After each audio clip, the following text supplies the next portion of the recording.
जिसको मैं अपना बनाता हूं बिछड़ जाता है। जिसको मैं अपना बनाता हूँ बिछड़ जाता है। मैं अपने लिए कह रहा हूं कि जिसको मैं अपना बनाता हूं बिछड़ जाता है। मेरी बनती ही नहीं कातिबे तकदीर के साथ। हाय हाय, क्या बात है, क्या बात है शेख साहब, क्या बात है। अहमद, वैसे तो इंसान खाक है।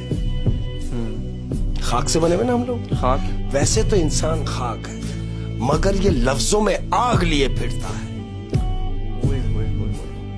वैसे तो इंसान खाक है, लेकिन लफ्जों में आग लिए फिरता है। जो बात करते हैं तन मन में आग लगाता है। हाय हाय हाय हाय।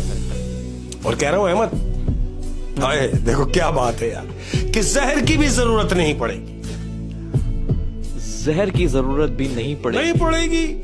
कि जहर की भी जरूरत नहीं पड़ेगी। किसी से सच्ची मोहब्बत कर कर देखो, रोज मरोगे